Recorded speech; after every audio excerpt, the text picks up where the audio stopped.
May mga kaalyado si Digong, alam mo si Panelo. Itong sila Trillanes daw nakikisakay lang daw, nakikisabay lang sa kasikatan ni Digong. Eh di sana all. At may mga DDS din na sinasabi nila pinag-iinitan lang daw ang kampo ni Digong. Papaisip ka, no? Sino kaya nagmula sa presidente? Sino nagsabi na bangag ang presidente? Sino yung kung ano-anong binta kay First Lady? Sino nagsabi ng kung ano-anong kasiraan ni PBBM? Tapos, ang kampo ni Digong ang pinag-iinitan? Naku ha, parang baliktad ah. So ano daw, pinag-iinitan lang daw itong kampo ni Digong sa mga nangyayari. Kasi sunod-sunod ang karma nila eh, pansinin ninyo. Madalas silang nakakarma dito eh. Pinag-iinitan lang daw kasi si Digong dyan. Wait. Tanongin niyo sarili niyo. Baka naman masama talaga. Diba? Yan naman yung sabi ng ilang mga netizens. Baka naman hindi pinag-iinitan. Baka naman talaga may kasamaan na unti-unting nabubulgar. Pwede palang ganyang narrative yan. At syempre, yung pagpanig ng Duterte administration sa China, yung pagbibigay dito ng malawak na access sa China, naging disadvantageous yan sa Pilipinas. At ngayon, na total, ang ICC medyo matagal eh, di ba? Pero sabi ni Trillanes, mid-year eh, June or July, papasok itong ICC. Total, medyo matagal-tagal pa yan. Ang House of Representatives, mag-iimbestiga na dito sa mga allegedly biktima ng human rights dahil sa Oplan Tukang. Isang investigasyon yan ha, sa House of Representatives yan. Meron pang isa, itong agreement na pinasok allegedly ng administrasyon ni Digong sa China, iimbestigahan din yan ka-coffee sa House of Representatives. So parang nagiging sunod-sunod na. So pinag-iinitan na naman daw si Digong dito. Kaya sinasabi nila pinag-iinitan.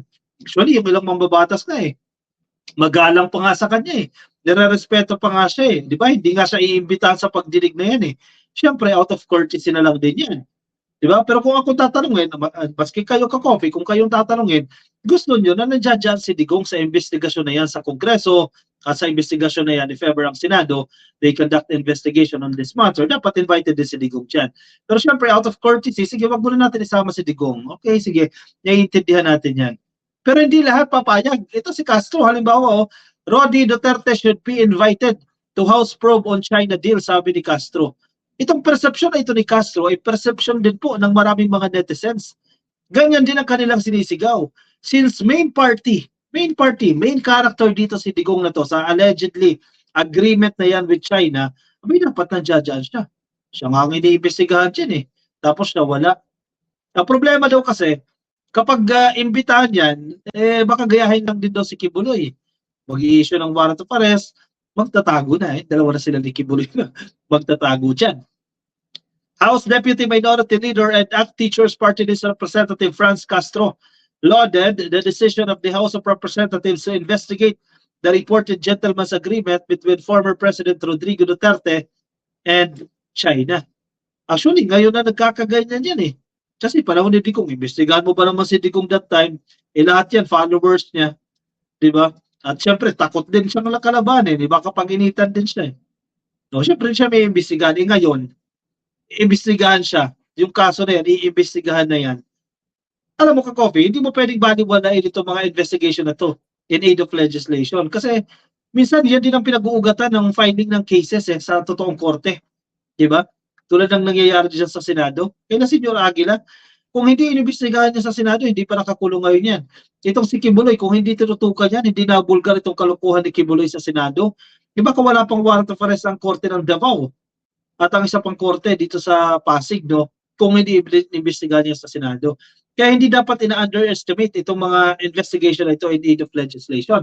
Ang problema, minsan naaabuso itong investigation na to. Halimbawa yung ginagawa ni Bato dyan, na obvious naman na kasiraan ng leadership ni PBBM, tuloy-tuloy pa rin siya dyan. Naaabuso din yung in aid of legislation. Sige, ito, si Digong tayo.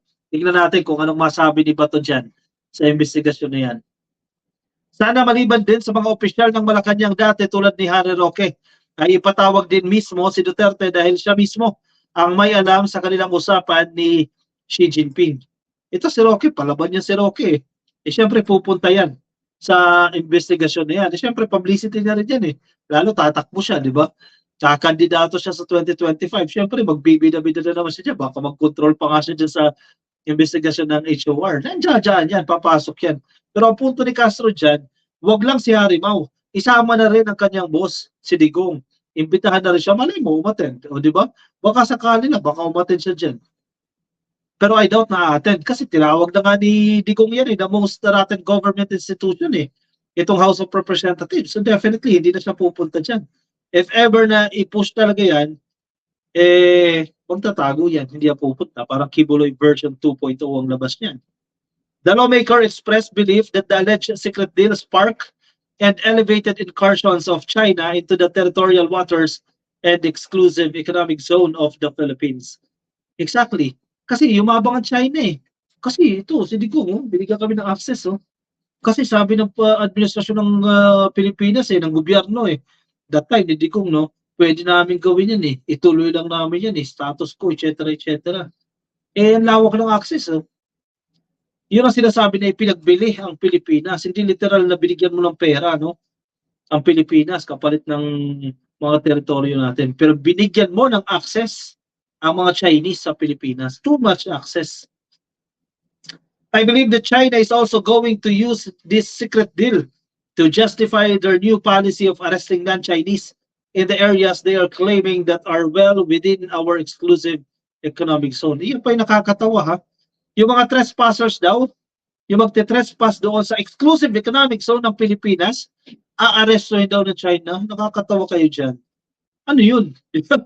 Huhulihin nyo yung mga Pilipino sa teritoryo niya. Yan ang policy ng China ngayon.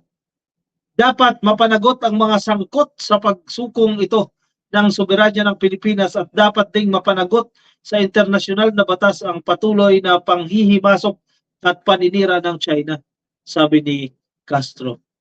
The House Committee on National Defense and Security and Special Committee on the West Philippine Sea was scheduled to conduct the hearing on Monday, May 20. O bukas ka-coffee, yung pagdinig na yan. Tingnan natin kung ano yung kakahinatnalan ng investigasyon na ito dyan sa House of Representatives.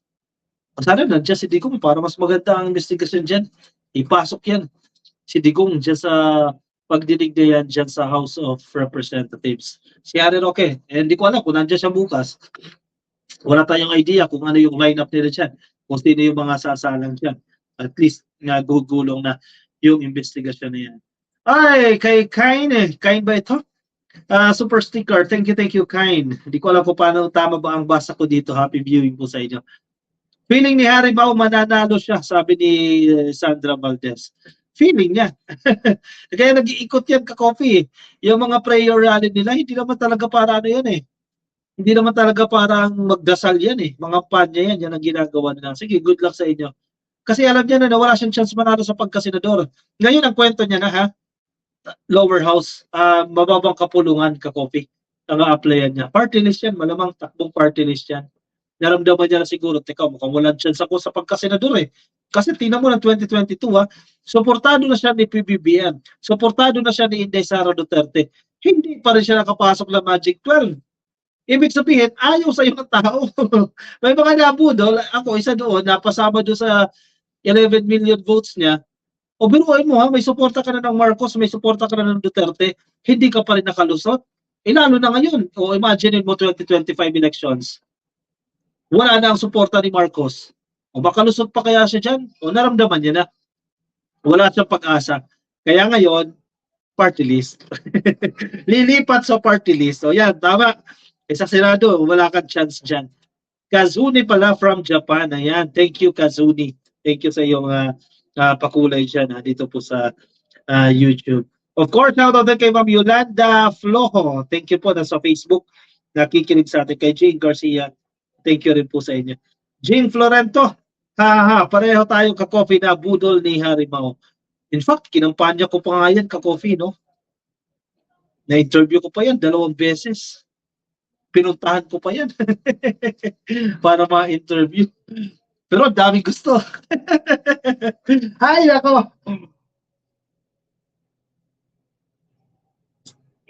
Papag-alaman pa yung content mo. Paano magmukhang bamba?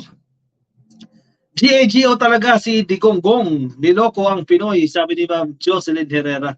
Nicomedes Fernandez, huwag na natin iboto ang mga alagad ni Mau Diggs. Puro mga makapili daw ito ka-coffee. Actually, hindi naman lulusot yung mga yan. Lalo na ngayon, nagsusolidify itong partido ni PBBM. Napapansin ninyo, signing ng alliance with other political parties. Nako, hindi kasama si Sara Duterte at ang kampo niya dito sa malaking plano na yan. Mamaya pag-uusapan natin yan. Nakasama mo yan, Boss Joe. Yes, Ma'am Jocelyn. Ito si Ma'am Jocelyn. Matagal na ito sa atin. Nakita mo, Ma'am. Ang dami natin na-content diyan kay Harry Roque na yan. No? Ateneng Verbo. Good evening, Sir Ka-Coffee. Kay Marshall Mamaradlo. Magandang gabi po, Idol Ka-Coffee. Thank you. Binoto ko lahat ng unit team. Peke pala yung iba, sabi ni Annie Valencia. Actually, dyan Ka-Coffee yan eh. Kasi naniwala tayo sa unit team. Ang problema kasi dito sa mga to, na nag-aspire ng posisyon at hindi nabigyan ng posisyon, hana na sila ngayon. Sige, bira na sila ngayon. Siraan na nila ang gobyerno kung ano-ano na naman nasasabihin kay PBBM. Hindi kasi nabigyan ng posisyon.